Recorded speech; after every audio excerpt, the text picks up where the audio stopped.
press record now, just so that we have everything for prosperity or posterity, both. Want to welcome you all to the October version. I'm Eric of the Zoom Q monthly seminar speaker series. So we get authors from the wonderful new book, Cultivating Q Methodology, to come and talk about the chapters that they wrote and contribute to the community and just participate in a larger, broader conversation. It's great to see all of the regular Zoom Q people here, and I know that we've been talking about issues that are going to be really pertinent today. These seminar series and the Zoom Q seminar itself would not be possible at all without Dr. Miku Valentine, and the community owes her a debt of gratitude for hosting these. And I want to just ask you, Miku, if you don't mind, tell us a little about the seminar generally, just a few words, please. Thanks, Eric, and thanks for facilitating today. So hi, everybody. Welcome, welcome. So I'm Dr. Miku Valentine. I'm at the University of Hawaii on Oahu. And I just, the seminar series, this is our monthly seminar series with guest speakers. And Job is kind enough to join us today to present here. We'll start that in a few moments. But just to give you a quick history, the seminar series here was developed by a group of classmates who all came to Dr. Brown's summer at Q Intensive that he had hosted for the first time online. And some of them founders are here today, and we just decided we want to keep meeting and keep talking about Q. So that's how this all got started. And we have a weekly seminar that's a little bit more informal, which is wonderful. And you're all welcome to join. And many of you are part of that as well. And then we have our monthly series here. So yeah, I think that's probably all I would say. And I was going to ask Sue, but I didn't tell her that much in advance. Sue, I was going to ask you if you wanted to talk about the book series for a moment, give a little shout out to that for people that are maybe not as familiar, and then we'll pass it back to Eric to introduce Job. That sounds great. So sorry, I'm not on video because I am driving, but because it's been the craziest day. But the book is available via BookBaby. You can buy it on places like Amazon, but the International Q Methodology Society, the International Society for the Scientific Study of Subjectivity, gets a good kickback, more so if you buy it directly from BookBaby. And Jim Rhodes has sent that link multiple times, but you can just Google it and find it pretty easily. The book itself started off as a vision by Dan Thomas and Jim Rhodes, and then I got called in to help with the editing, and we basically contacted lead researchers from Q and got a whole bunch of great chapters. And of course, Job and Rachel will be talking about their chapter today, and that's pretty much it. And just to clarify, Rachel did get in touch just the other day and let us know that she was not able to attend. But Job, thrilled to have you, and thanks for making time. We know it's sort of late in the evening in Rotterdam, and so let's kind of get right to it. There will be time for questions, obviously, from anyone who would like to ask them either in the chat or feel free to unmute. And so we'll just ask you, Job, to tell us a little about the chapter, and then we'll see what everyone thinks. Real briefly, Job Van Exel is a professor of economics and values at the Erasmus School of Health Policy and Management at Erasmus University in Rotterdam. His main research interests include the study of health behaviors, perceptions, and expectations, and the measurement and valuation of health and well-being effects of interventions in healthcare. Over the last 20 years, he's published more than 50 Q methodology articles on a broad range of topics and teaches an annual Q methodology course at the graduate level. Dr. Van Exel has served on the executive committee of the International Society for the Scientific Study of Subjectivity, hosted the annual conference in Amsterdam in 2013, and is a member of the editorial board of Operant Subjectivity. Thank you so much for making time to join us, Dr. Van Exel. I'll pass to you. Thank you very much, Eric and Miku. I'll share my screen. So if the host could perhaps enable me to share my screen. You got it. Yeah. Thank you very much.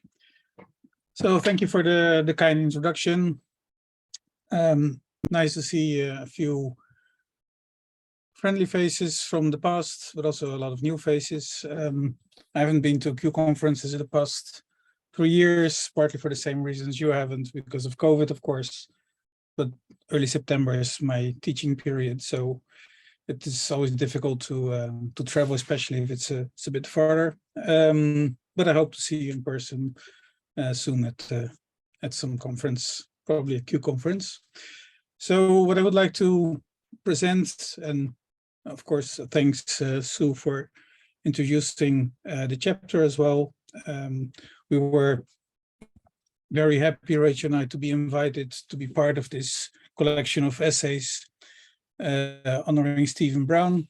And the chapter you wrote is perhaps a bit off of sort of the regular Q methodology stuff, but it's something we've been working on over the past 10, 15 years, I think. And we thought it would be a nice contribution to this collection. I'm going to present a bit of the content of the chapter, but I would also like to add some things to it, an example from a study Rachel and I have been involved in. So it's a bit also sort of complementary to the chapter. Assuming you have read the chapter, but if not, please feel free to interrupt me at any point for questions. So I think that the basic premise for this presentation is that you all have some sort of knowledge of Q methodology and interested in Q methodology, but you might also be interested in some sort of follow-up to a Q methodology study. And so Q methodology studies typically answer more sort of qualitative research questions in small samples. And once you have identified your views, there might be follow-up questions that you're interested in about, for instance, the distribution of those views in a larger sample. So if you're interested in this sort of questions, then this presentation might be of interest to you. If this is not of your interest at all, then perhaps it's nice to listen, and perhaps it will make you more interested. So Eric, I see there's some questions in the chat. If it's for me, please raise it so that I don't have to follow the chat and the slides at the same time. So what I would like to go through today briefly is some of the background and rationale to our work on these approaches, a brief history, some approaches for bridging Q and surveys that have been proposed in the literature, and present some findings of a study we did comparing various Q2S approaches, and I hope this leads to some interesting discussion at the end. So as said, Q studies typically sort of answer qualitative research questions. So I explore the nature of subjectivity, but in the end, how interesting Q studies might be, as Brown already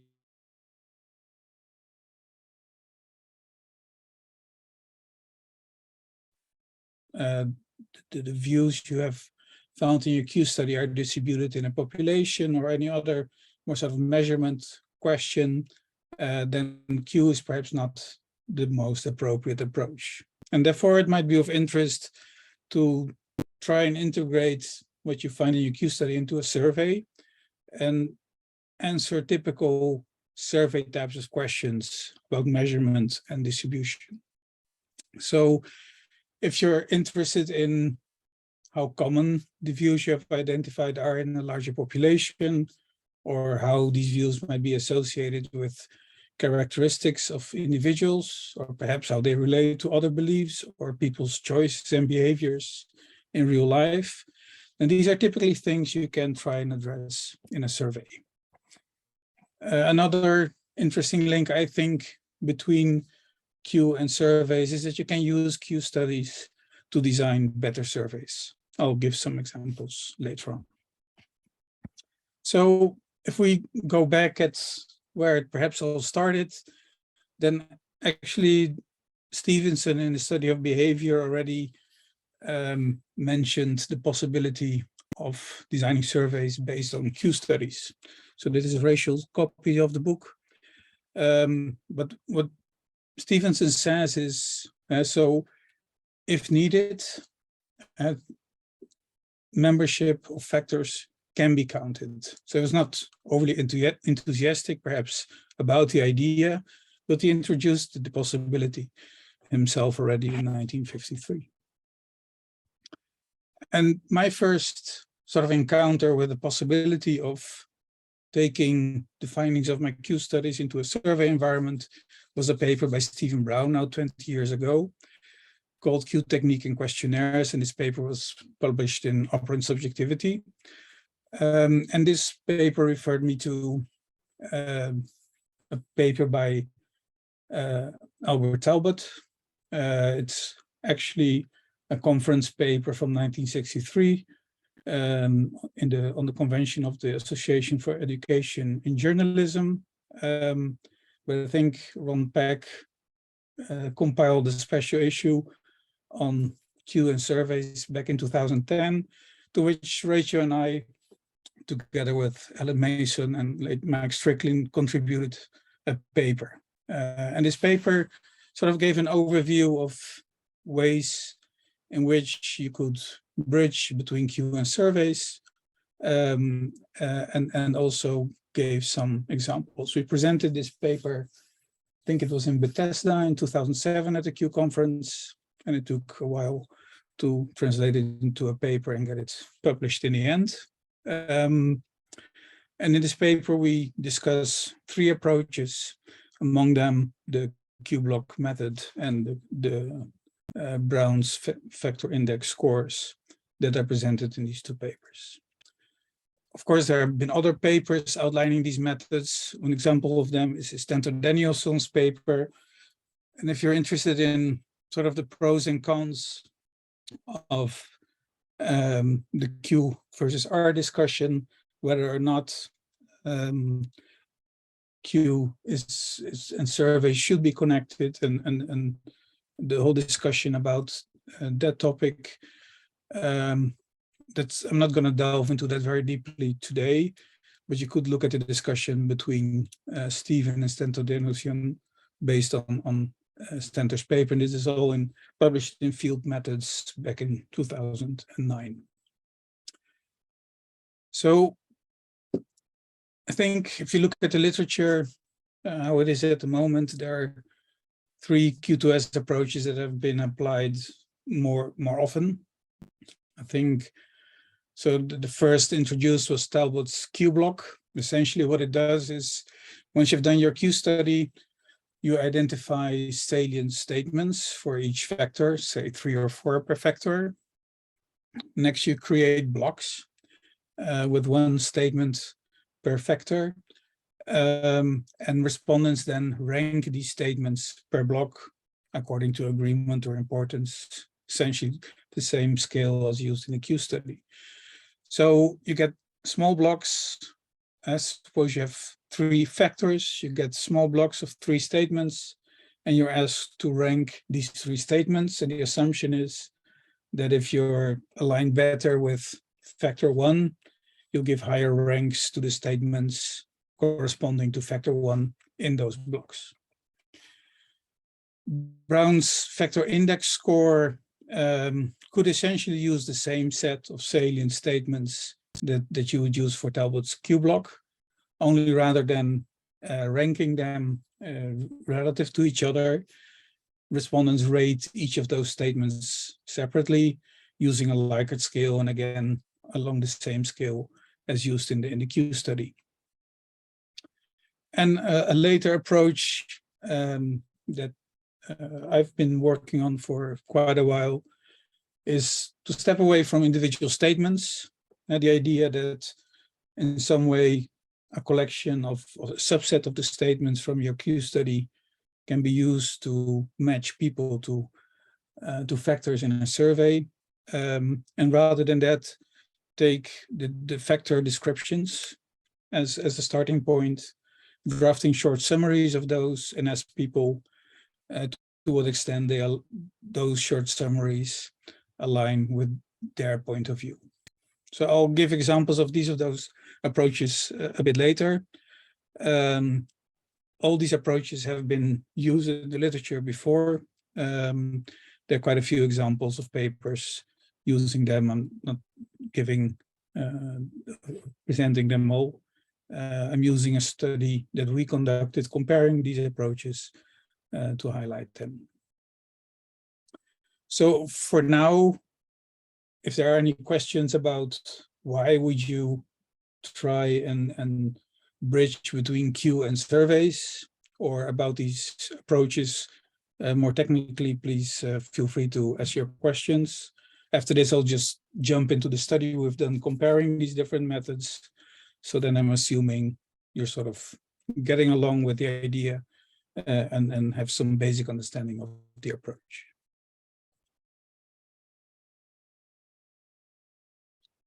Okay, so if there's no questions for now, I'll introduce our study. This was a study funded by the Medical Research Council in the UK, and more specifically the Methodology panel. And this fund enabled us to do a study that was in our sort of topic of study, that is health economics, but also introduce and develop methods, and that was the combination between Q methodology and surveys. So the study consisted of 2 phases. In the first phase, we did a Q methodology study, conventional, as many of you are familiar with. And in the second part of the study, we took the results from that Q methodology study, transformed them into different surveys according to these different methods, and tried out how they work in practice and compare them. So the Q methodology study was about whether health gains at the end of life should have a different value than health gains at other phases in life. That's a question that's quite pertinent in health economics and in UK policy context, at least at the time. And it was therefore a good topic to use also for the application to this funding, and an easy topic to get respondents for, because there was a lot of public debate. We found 3 views based on the Q study. I'm not going to go into detail in the exact content, but the first view is sort of a broad population perspective, in the sense that it's important in all phases of life that treatments provide value for money, and there's no, so people are similar independent of their illness phase in life, or whether the disease is life-threatening or not. So there's no room for special cases. Life is precious is a view that is much more sort of focused on preserving life. So it values life extension much more than, for instance, treatments that improve quality of life, and also was very much in favor of patient choice. So involving patients in the decision-making about treatment. And the third view was a bit similar to the first one, but it looked broader than just health. Also had broader benefits of your health to your overall quality of life, but also had this notion of a good death. So that there is, it's important that people can have the time to deal with the end of their life, say their goodbyes, and have a good sort of final few months of their life. I think for the approaches, the most important here is that this second factor was quite independent of factors 1 and 3. So there was virtually no correlation between the factor arrays, but factors 1 and 3 had a somewhat higher correlation. And why is that important? If you're trying to match people to factors in a survey environment, It's likely that it will be easier if factors have low correlations, because then it's easier to find indicators that are distinguishing for the factors than if factors are highly correlated. So the first approach is sort of similar to Brown's factor index approach, is identifying statements from your Q study that were distinguishing for each factor. In this case, we had we selected 18 statements, 6 distinguishing statements for each factor. Respondents got this list of 18 statements randomly ordered, and they scored each of one of them for between completely disagree and completely agree. So in the Q study, it was also about agreement with these statements, only in deviation from the Q study. When you rank statements in Q, it's usually from most disagree to most agree. And here, because it's individual statements and not statements in relation to each other, each statement is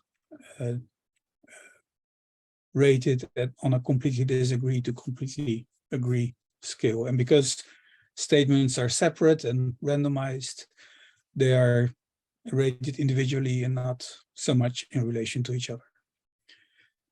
So then the standard way of proceeding is you have 6 statements per factor.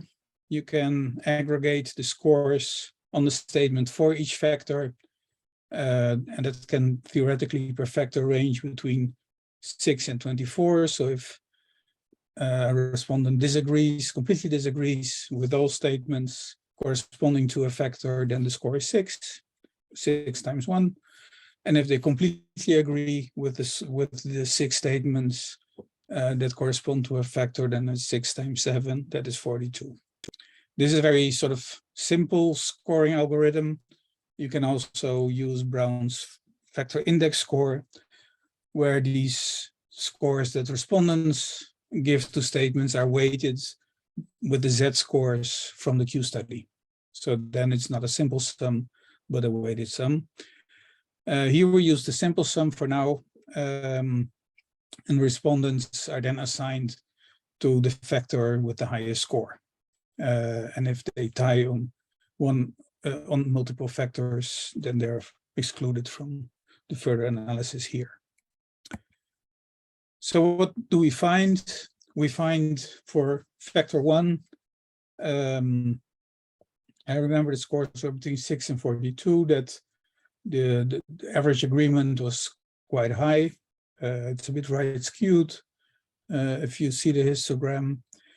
The same is true for factor 2, although the scores are a bit lower, but it's also right skewed. And for factor 3, it's a bit left skewed.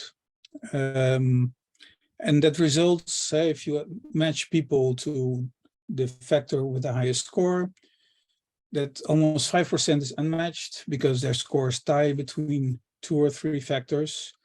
But 37% will be matched to factor 1, almost 50% to factor 2, and 9% to factor 3. So this would be sort of the distribution of respondents over the 3 factors. And why could that be useful?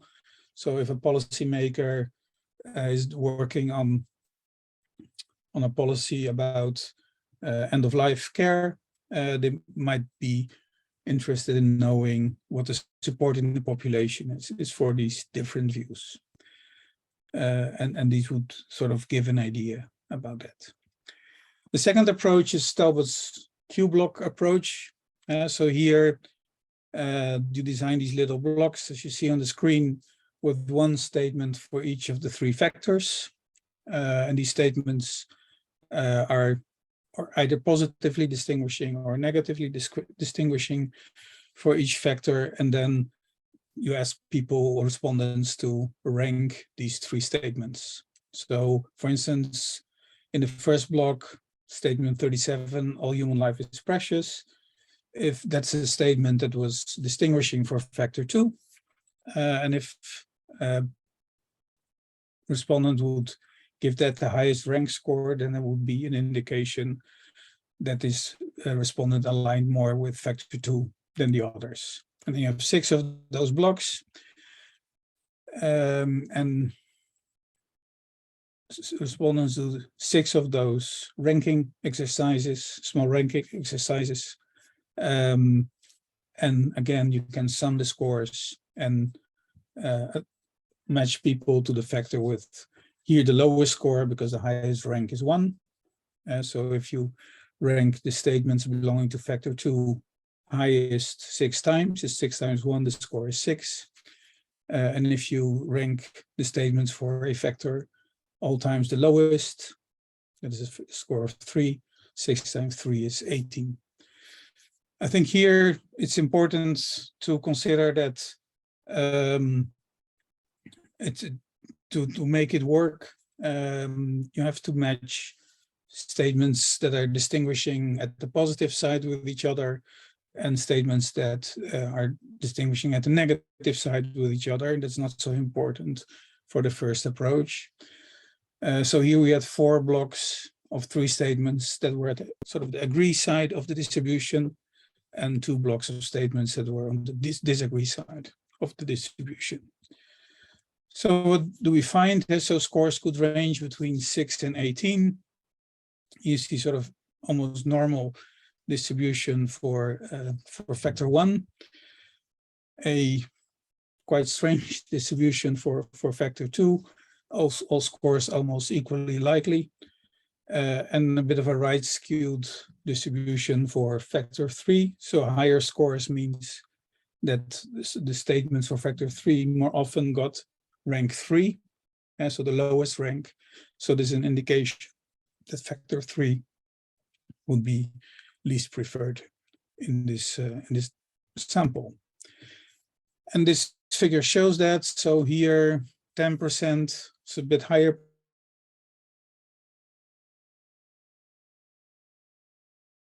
factors. Factor 1 is of similar size, 38%. Factor 2, a bit smaller, was almost 50, is now 43, and factor 3 is 9%. The third approach is the abbreviated factor descriptions, as shows on screen. So reducing the factor interpretation that you present in your paper to, say, 100 words, maybe a bit more, but not much more. Ask people to read them and then indicate how much like their point of view this description is. So people would have to read 3 of those texts because we have 3 factors in our study. So each of these abbreviated descriptions is then scored between 1 and 7, which 1 very unlike my point of view and 7 very much like my point of view.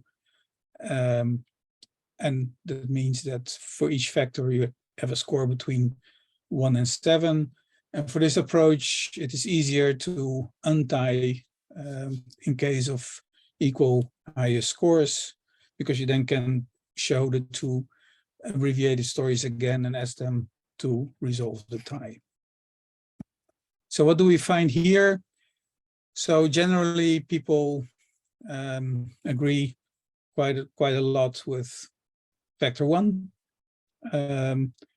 also quite a lot with factor 2, and a bit less with factor 3. So if you then look at higher scores and ties, we find, first of all, quite a few ties, and most of the ties are between factor 1 and 3, and that's not surprising because those were the factors with the high that were highly correlated in the Q study. And actually, we also have had quite a few ties between all 3 of the factors. And when resolving those ties, so we presented the descriptions to respondents again and asked them to untie. You see that most untying is 50-50 between the factors. So was kind of surprising, but that's what we found. And if you then translate that into a pie chart again, we now have no unmatched people because all ties were untied. We have 40% people matched to factor 1, which again is in the same ballpark as the previous two approaches. we have 37, almost 38% match to factor 2, which is considerably lower than in the 2 previous approaches. And we have many more people match to factor 3. It's more than 20%, and before that was 10% or lower. And we added in a 4th approach just to try it out, and we call it the mini Q, where we had the 18 statements that we used for the first 2 approaches. We asked them to rank them as in a queue you do in a Q study. So people ranked 18 statements. We had this mini grid that fitted these 18 statements. We then, rather than Q analyzing it, that's a different exercise, but here we were interested in factor scores. So we gave column scores to each of the statements, and you can add them up, and then theoretically that would range between -18 and +18. And here again, people are assigned to factor with the highest score. And what do we find? Again, slightly right skewed distribution for factor 1, also for factor 2, and slightly left skewed distribution for factor 3. So that's sort of quite similar than the previous approaches. And here again, we find 40% the people match to factor 1, 43% match to factor 2. So that's a bit in between the third approach and the first 2 approaches, and 11% to factor 3, which is more similar to the first 2 approaches. So if we compare between these 4 approaches that we've tried, then we see that on average, across the approaches, 39% of respondents will be matched to factor 1, and that the range around that mean is quite narrow. So it's minimum 36.8% in approach 1, and the maximum is 40.5% in approach 3. The average for factor 2 would be 43.2%, a little bit higher than factor 1. The range is also a bit larger, but especially for factor 3, we see quite a large range, between 9 and 22% will be matched to factor 3 depending on the approach. And those are ranges that are, in a survey environment, you'd rather see closer to each other. And I think also unmatched, you see that it's 2 approaches are close to 5%, and 2 approaches are much closer to 0. So there's a lot of difference. Another way of comparing the results is by correlating the scores, and because the scores are on different scales, we standardize them. What you then see is that for factor 1, the correlations between the approaches is ranges between 0.5 and 0.7. For factor 2 is between 0.6 and 0.9, and for factor 3 between 0.3 and 0.7. So it's a bit higher for factor 2, which was the approach, the factor that was also more dissimilar from the other 2 in the Q study, and the correlations are a bit lower for the 2 factors that correlated more highly in the Q study. So that overall seems to make sense. Finally, and that I think was a nice addition to the study, we asked a subsample of the respondents based on their matching in the main study to do the full Q sort.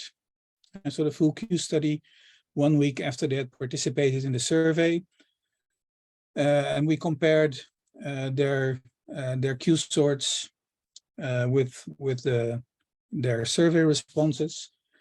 And the intermediate step there is that we spiked their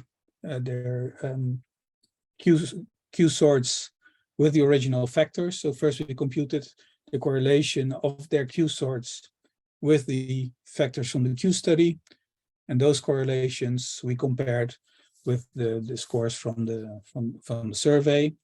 And then you see actually quite nice correlation. So for factor 1, it's between 0.7 and 0.8. For factor 2, it's even higher, going up to 0.87.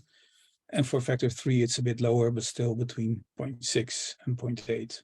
So these are, if you ask people to do the full Q sort and these approaches where we try to approximate their Q sort, then we get quite decent correlations actually for most approaches. Of course, I think that there are a few important discussion points related to this type of research. First of all, do Q2S approaches make reasonable assumptions? So this bit about the validity. So can we, or do we trust any study that tries to approximate agreement with sort of the whole factors in a Q study based on only a limited number of indicators? So how valid is such an approach? And how interesting actually is it to match people to factors? So do you believe that these factors that you find in your Q study are the ways in which people think about your topic, and there are either factor 1, 2, or 3? Or do you believe that these are sort of archetype views and that any individual's view is sort of a combination between the factors? I've now presented only the pie charts essentially, but in my view, that's not the most interesting part of doing Q2S surveys. More interesting for me is looking at the intensity score. So how strongly do people align with factors, and perhaps relations with background characteristics and other beliefs or behaviors. Second is how well do they function, these Q2S approaches? So I think there's little guidance in the literature about how to select the statements for these approaches in a systematic way. And in different studies published in the literature, you see that it's sometimes a bit of a struggle to identify sufficient interesting statements from the Q study to actually design a good questionnaire. And from own experience, also trying to instruct others, drafting good short summaries that represent the factor interpretation, but at the same time are short enough and feasible for respondents to read and understand, is also quite complex and difficult. Other question you might ask is how feasible and reliable are such Q2S approaches? So ranking 3 statements in a block or answering a list of 18 statements with Likert scales, or reading these short summaries and rating them. How easy is that for respondents to do? And how reliable are the results, the answers you get from these sort of approaches? So if you'd ask people to do it twice, would you get similar answers? And then something that's a bit unresolved but also interesting is, so we in these first analysis of the results, we match people to their highest scoring factor, but this highest score can be very low. So it can be that, for example, if you look at the abbreviated descriptions, 3% of the respondents rated all 3 descriptions 4 or lower. So 4 is sort of the neutral in the middle, and scores below 4 are in sort of not very much like my point of view. So 3% either had disagreed with all 3 views, or was at maximum neutral to all 3 views. And what does that mean in the end? For myself, the first reaction was that I was quite happy to see that this percentage was really low, which means that the 3 views we had found in the Q methodology study apparently represent the views in the larger population pretty well. And so if we would have missed something in the Q study, you would expect a much higher percentage here that would not agree with any of the 3 viewpoints. So in a way, it's comforting to have very few people that don't match with any of your views. But of course, there can be measurement issues playing a role here. And then finally, yeah, is there a future for this type of research? So I've presented these 4 approaches. You see differences, but if you compare to the gold standard, which would be people's full Q sort, they all perform fairly similarly, I would say, which was quite unexpected. So is there a best approach among those 4? And are there perhaps better approaches that we can think of and try out and compare with these existing approaches? Also, to be honest, there are quite few papers doing Q2S research. You could say it's a field that's sort of at its beginning and it will grow in the future, but not sure whether it will pick up at all. That is not for me to, I don't have the influence on that, and I don't have any expectations about it either. But I think it's an interesting extension to Q studies, and that it enriches at least my research. And it might also be a way of getting people who are not familiar with Q interested in Q. So some of the papers we have presented showing the distributions of our factors in a large sample have attracted attention of people to the original Q studies and got them interested in Q. So I think that's a nice side effect of doing this type of research. Then final 2 slides. Apart from counting noses, so to say, I think one of the more interesting sort of Q2S approaches is using Q studies to improve your survey design. And I'll give just 2 examples. So in health economics, there's a lot of sort of experiments, choice experiments studies. And in choice experiments, researchers present respondents with a series of choices between 2 options.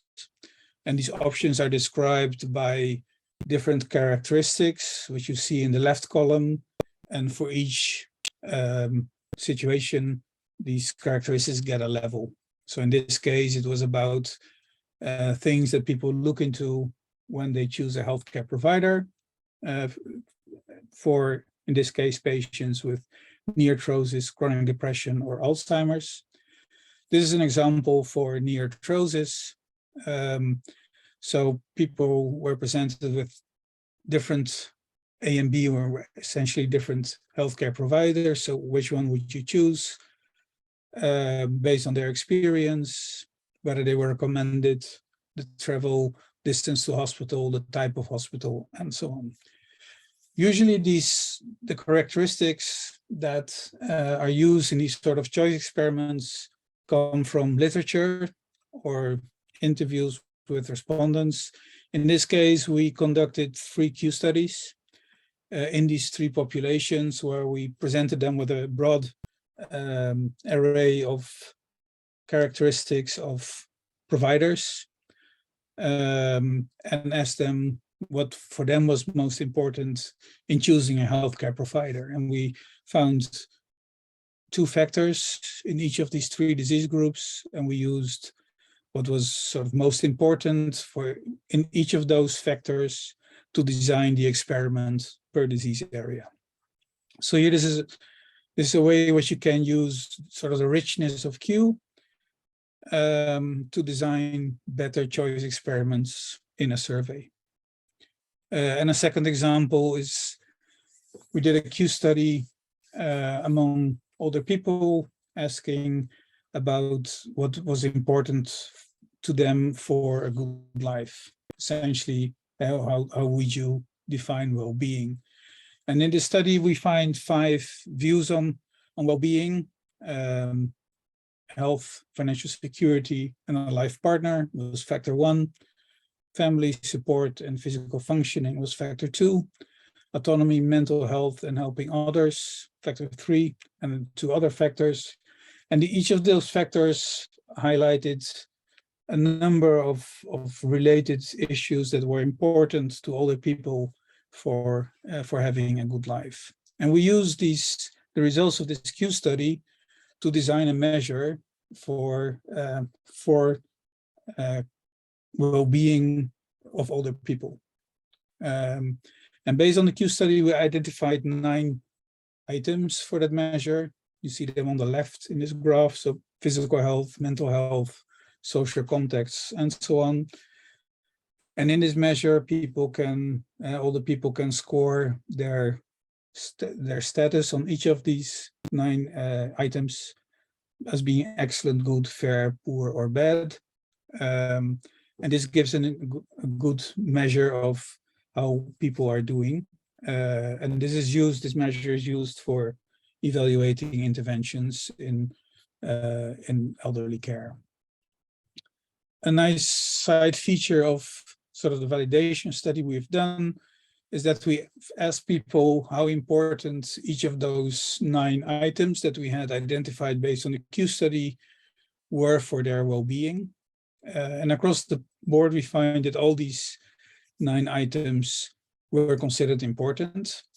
There's some variation, but not that much.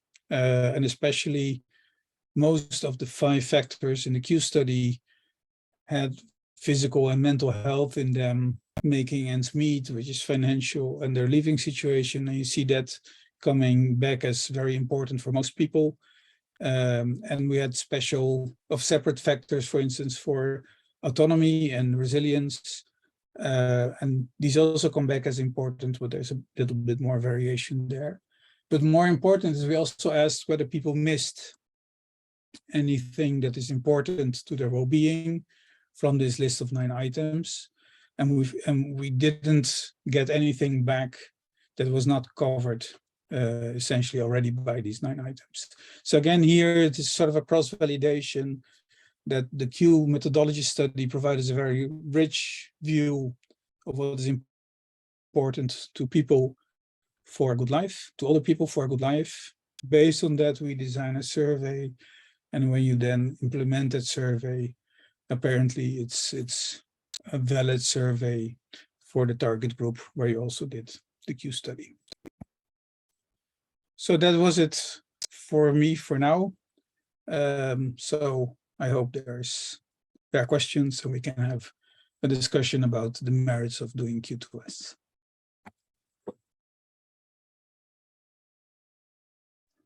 I see there's a question in the chat. Yeah, and we don't know how much time you have available for questions. I know that we want to kind of respect your time and be finished in about 9 minutes. But if you're happy to stay for an extra 10 or 15, we can take it a little longer. I have time. After this, I'll have a glass of wine and go to bed. So no hurry. Excellent. It's almost 11 p.m. here, so it's bedtime for me after this. So no hurry. Yeah. And Joanna, I imagine your question is sort of is pretty common.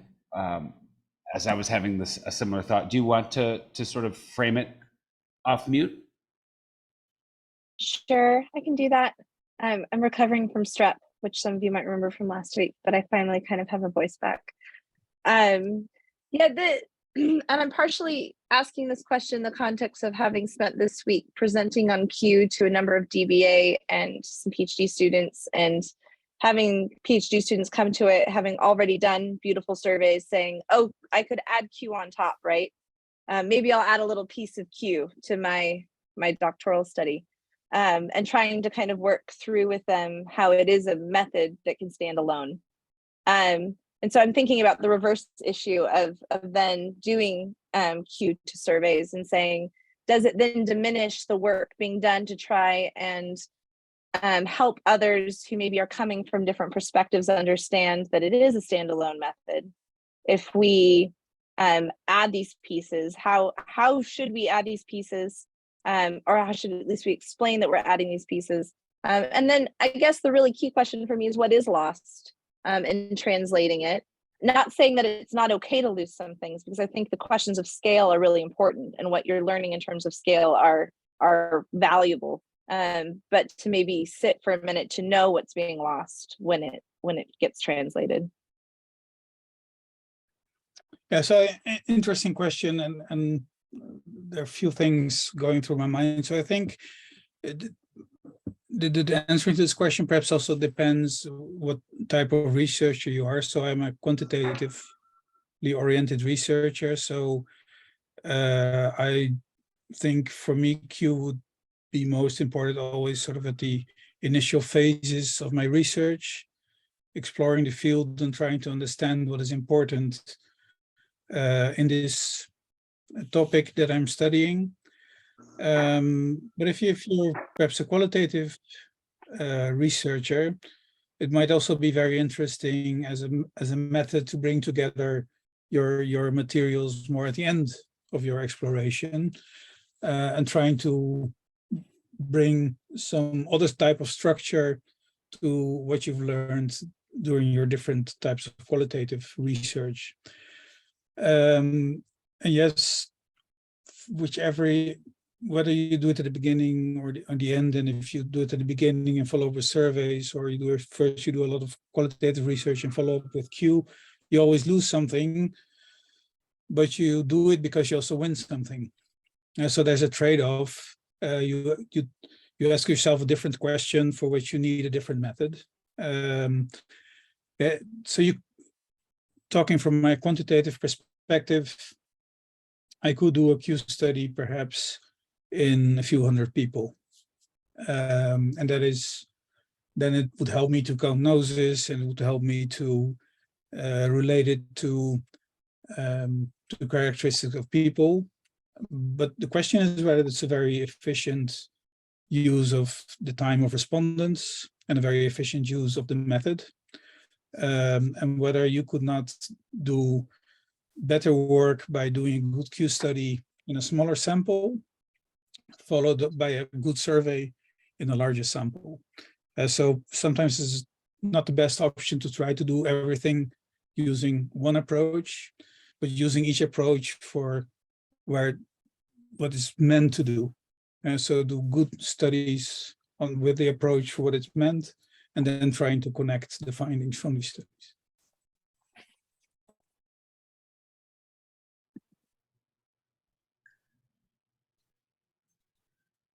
So there's a question from, sorry. Yeah, I was I just hope going it to say, answers your question. Fern, it almost feels like a bit of a follow-up question there as to how to navigate that trade-off between reduction and, you want to clarify that question? Because I did just a terrible job with it. Yeah, sure. Sorry, my video is off because my internet's a bit off as well. I hope you can hear me. Yeah. So yeah, I used Q within a Delphi structure. And so at the end of the Q study, I then fed that back in the form of a questionnaire, but to the same group of participants, the panel. And so it didn't, to be honest, even occur to me to do anything other than use, I guess, what is pretty much the same as this abbreviated description approach of presenting the factors back and saying, okay, so what do you think about these? And I, listening and reading about other approaches, I just felt like it would lose so much of the complexity that Q allowed me to preserve and I guess describe in the first place, and sort of risk going back to where I started within the Delphi approach, which was a questionnaire to identify the concourse and formulate a sample. So I just wondered if you had any opinions related to that. Yes, definitely. So I started out doing Q block and list of statements with Likert scales, because that's sort of common things in survey environment, but was quite dissatisfied with what I was doing. What I like about Q is sort of this holistic approach to the full set of statements where respondents rank them relative to each other.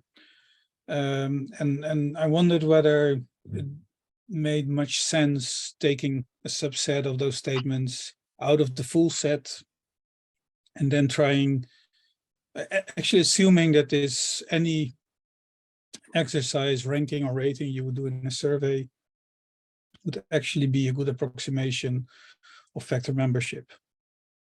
So that's in discussions with others during Q conferences and in projects. We came up with why not try and preserve the holistic sort of approach of Q and communicate the interpretations and see how people react to those interpretations of the factors rather than to individual statements.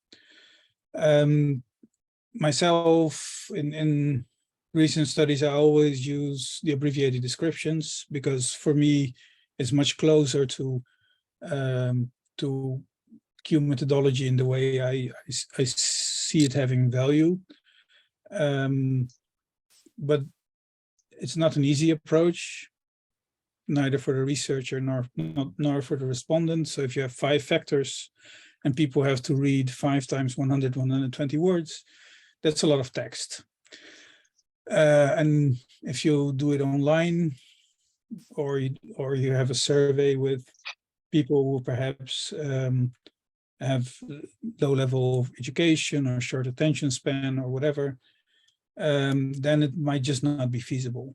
And so here also there's a trade-off between what is feasible for respondents and how valid are the responses that you get out of the method.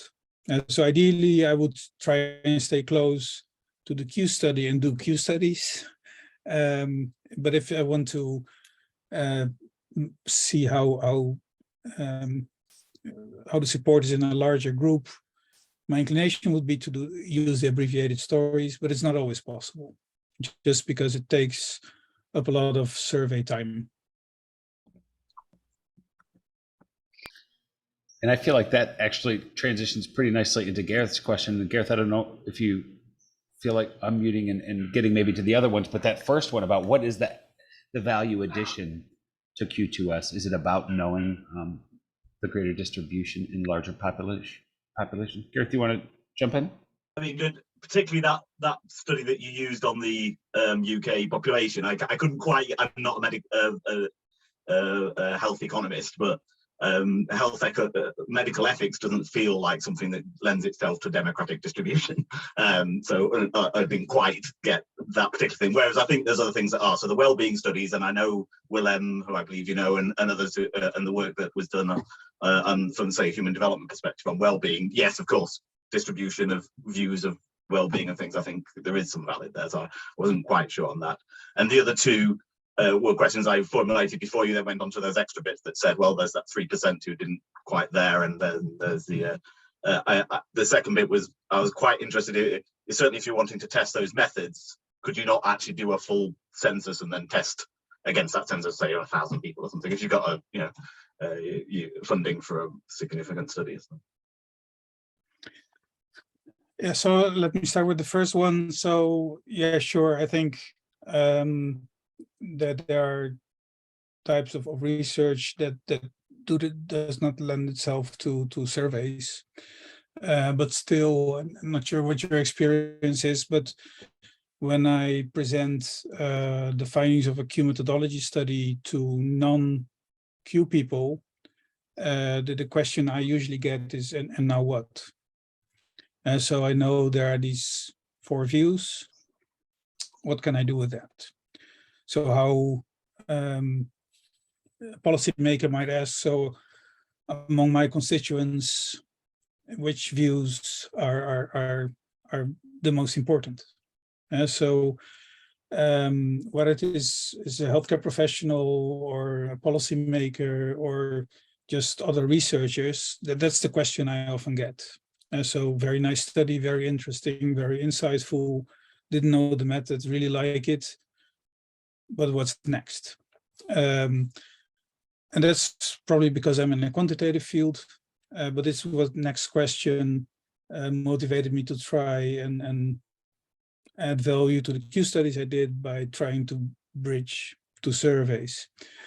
And then, as many of the studies I do are about value-laden topics. It can be organ donation, it can be vaccination, it can be end-of-life issues. And I think one of the interesting things that Q2S brings is that you can enrich the data collection in a survey by connecting it to the findings from a Q study. So it's very difficult to extract from general theory what would be interesting questions to the general public, say about organ donation. But if you have done a Q study on organ donation in the general public, it suddenly becomes much clearer what sort of the important issues are in the debates around organ donation, and then it's much easier to develop questions to which respondents in a survey can relate. So I still think that you can bring value-laden topics to a survey. Of course, it's not as in-depth and rich as a Q study or other qualitative methods, but it still is much richer than saying, are you pro or con organ donation? Your second question is, so you mentioned the Van der Del study. That's one that I've been having trouble getting published, but still working on that. So that was a study where by coincidence, we ended up with 1,500 Q sorts. I had a small grant for developing an online module for Q data collection. Back in the day, there weren't very many good ones. And I had a certain amount for the programming and data collection. And it was for 200 Q sorts online. And then they delivered the study and I got 1,500 Q sorts. And they said, well, the programming was easier. So we spent less on the programming. So we sort of make you happy with more Q sorts. Well, back at the time, Stata and R modules for Q didn't exist. So we had PQ methods and software of the time, which did not allow you to analyze 1,500 Q sorts. And so PQ methods at a maximum of 299. So I was not very happy immediately with the 1,500, but the 1,500 then helped, for instance, IORA and others to develop the modules in R and Stata. So it had this function, but now getting a Q study with 1,500 respondents published brings a lot of methodological issues. Q methodologists don't like it too much because what happens if you have 1,500 Q sorts to your analysis? And non-Q methodologists don't see the point of doing Q methodology if you have so many respondents. So that's sort of the review comments I get from journal after journal. But so holding on, but I think that is a Q study where I have 1,500 respondents and I can do the counting noses and I can do the relations with background characteristics, and that's what I do in that paper. And I think it's interesting, more sort of methodologically than perhaps content-wise. So much of I think the more methodological research that's interesting with Q often is harder to publish. So of course we have operant subjectivity, which is a nice home for Q methodology research. But I think for all of you, it's also important that a journal has an impact factor. So in the end, you have to respond to whoever is evaluating you. And papers in field journals or in highly respected journals just are more helpful for your career than papers in or blogs or papers in non journals that do not have an impact factor. So yeah, it might be that the Willem van der Del paper goes to sovereign subjectivity. I don't know, but it's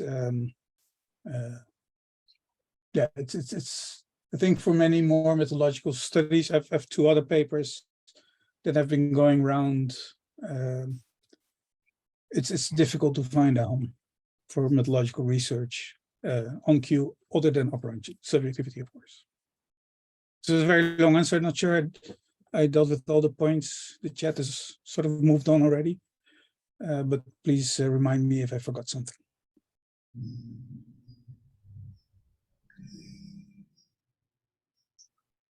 Other questions, perhaps?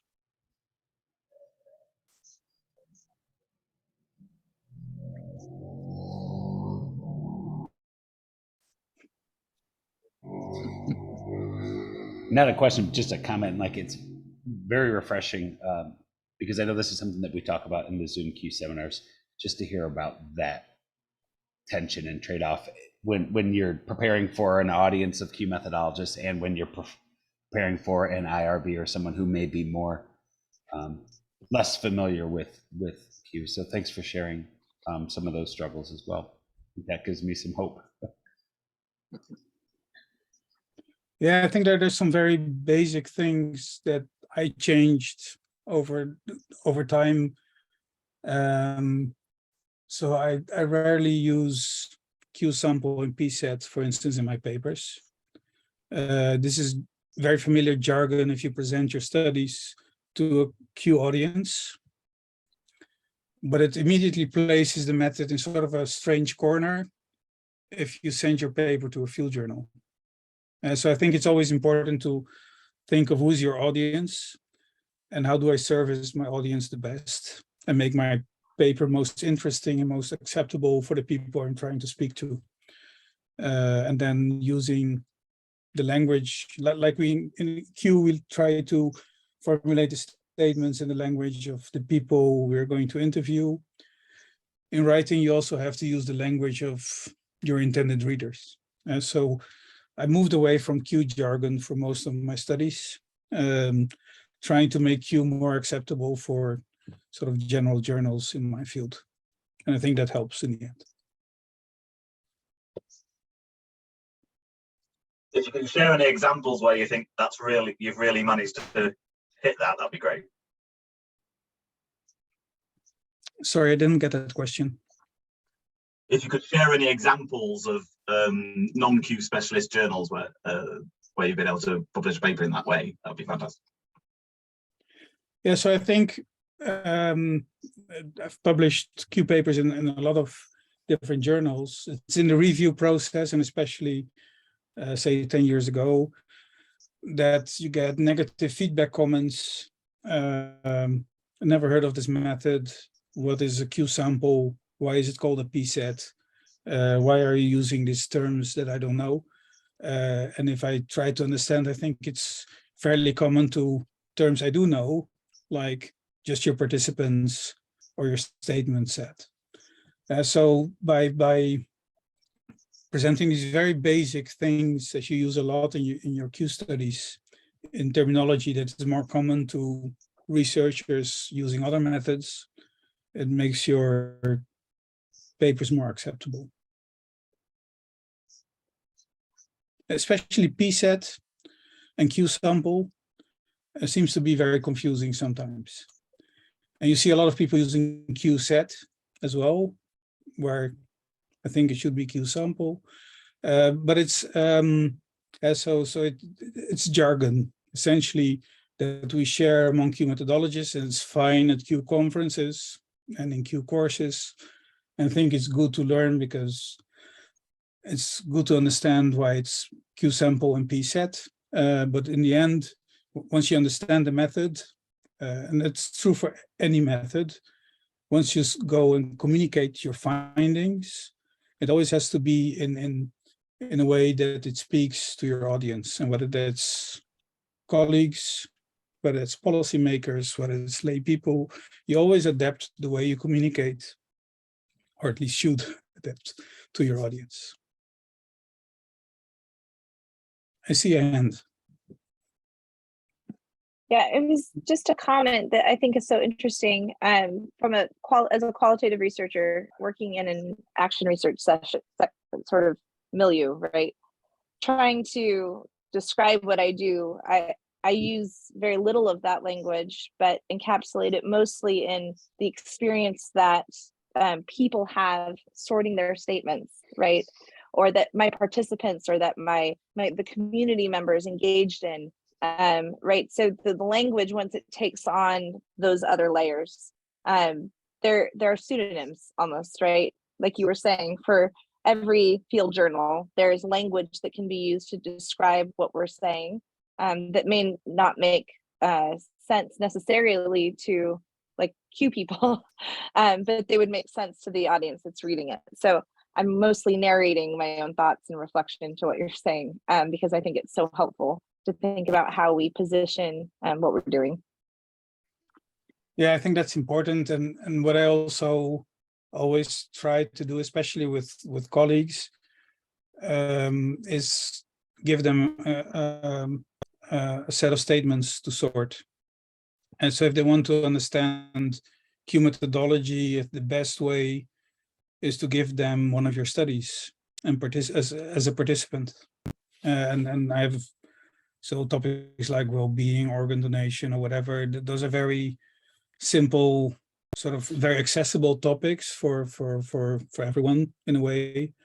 But to understand what actually happens in a Q study, so what people actually do when they sort a set of statements, I think the best way to do that is to ask people to just take a set, sit down, and sort statements. And only when they've done that, and they usually sort of top it off with an interview as well, then they understand the value of Q methodology and also understand why it might add to whatever research they normally do, be it qualitative or quantitative. I think I collaborate with a lot of other researchers on Q methodology, and I think 70–80% of them are qualitative researchers. So for me, it's also always a very nice learning experience to be involved in all the types of research that I would commonly be, and all the topics that I would commonly be, just through Q methodology.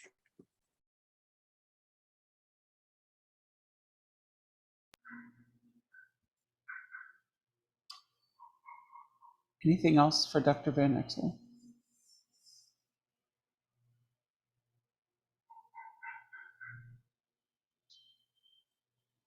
Miku, I'm not sure if you're still with us, but I will sort of speak on your behalf just to thank everyone for being here and reiterate for those of you interested in joining the weekly Zoom Q seminars.